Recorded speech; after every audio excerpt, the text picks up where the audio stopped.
I'm Troy Harrison, author of Sell Like You Mean It.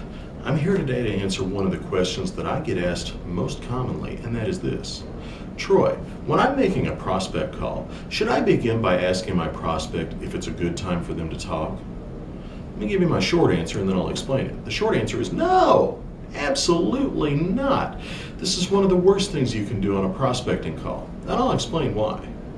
Understand first why salespeople ask this question. This is a fear-born question on the part of the salesperson. In other words, a salesperson has fear that when they pick up this telephone, they're going to be an interruption into the prospect's day. Well, let me clue you something. You are going to be an interruption into the prospect's day. But you can do one of two things.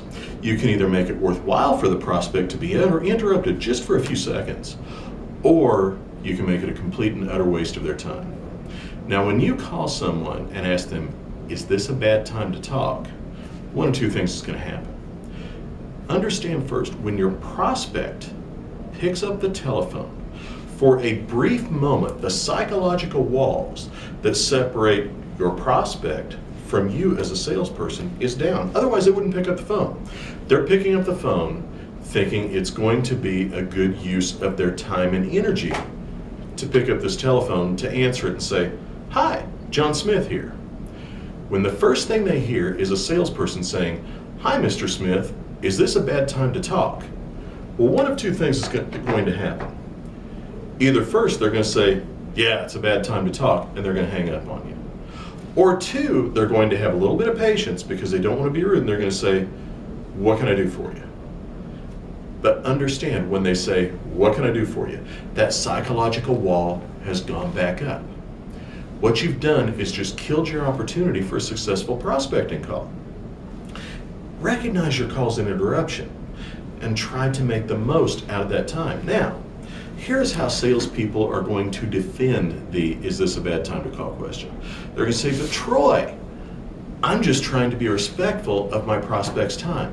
Great. You want to be respectful of it, make the most out of it. Give your prospect a reason to want to talk to you quickly when you call them on the telephone. In other words, give them a good value statement, a statement of how you help and how a quick conversation with you can be worth the effort and energy of picking up this telephone. If you don't do those things, then all you're doing is wasting your prospect's time. Another way to kill that call, by the way, is a close relative of the "is this a bad time to talk" question. That's this. "How are you today?" When you call someone that you don't know from a sack of potatoes and you say, "How are you today?" you immediately build that psychological wall again, because what you're doing is you're announcing to them, "This is a pesky salesperson, I'm making a call and I'm trying to sell you something." Don't let that psychological wall be built. What we want to do is create a relationship where we partner with our customers and help them reach the goals that they are trying to reach. We do that by making good use of their time and by giving them reasons at every juncture throughout the sales process to want to talk to us. "Is this a bad time to talk?" does not give anyone a reason to want to talk to you. So I encourage you, when you call someone up, simply introduce yourself, give them a value statement that shows them why they should want to talk to you, and then move right into having a sales conversation. That's going to be far more respectful of your prospect's time than anything that you ask them about "is this a bad time to talk?" Thank you. I'm Troy Harrison, author of Sell Like You Mean It. You can learn more at troyharrison.com. Thanks.